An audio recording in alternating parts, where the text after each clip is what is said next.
26 তারিখ দেখাই দিবো আইফোন 16 এটা তো কোনো ব্যাপারই না, একবার আইফোন 16 প্রো ম্যাক্স কিনবো। ভাবতাছি 26 তারিখ একটা হেলিকপ্টার কিনবাম, একটা মোটরসাইকেল কিনবাম, একটা আইফোন 16 কিনবাম, তারপর একটা বিয়া করবাম। ভাই রে ভাই, বাংলাদেশে কি শুরু হইলো? 26 তারিখের পর সবাই নাকি বড়লোক হয়ে যাবে, আমি মনে হয় একাই গরিব থাকবো। অনেকে আবার এই খবর জানেই না, তারা ফেসবুকে পোস্ট করে জানতে চাইছে 26 তারিখ কি হবে। এই না জানা বান্দাগুলা সার্চ করতে করতে একেবারে ট্রেন্ডিংয়ে নিয়ে এসেছে। প্রায় লক্ষাধিক মানুষ এটা নিয়ে সার্চ করেছে।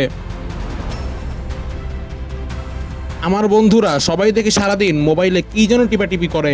ওদেরকে জিজ্ঞাসা করলে ওরা বলে ওরা নাকি নেক্সট উইকে দুবাই যাচ্ছে। আমি বললাম মামা কেমনে যাবি? ওরা যা বললো তা শুনে আমার চক্ষু চরক গাছে। ওরা নাকি টেলিগ্রামে হামস্টার কমব্যাট নামে একটা বট গেম খেলে।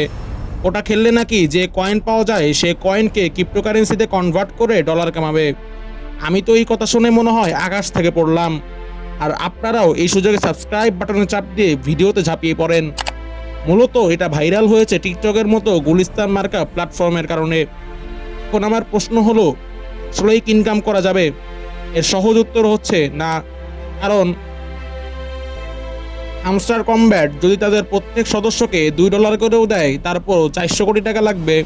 সুতরাং এইসব টেলিগ্রাম ফ্রিল্যান্সিংয়ে সময় না দিয়ে অনলাইনে নিজের কোনো স্কিল ডেভেলপ করেন, এটাও কাজে আসবে। আর অনেকেই বলতেছে হাসিনা আফা নাকি 26 তারিখ দেশে ঢুকে যেতে পারে।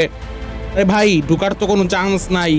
যদিও ঢুকে যায়, সেই খবর সবার আগে পাওয়ার জন্য নলপাড়ার চ্যানেলকে সাবস্ক্রাইব করে রাখতে পারেন। ধন্যবাদ।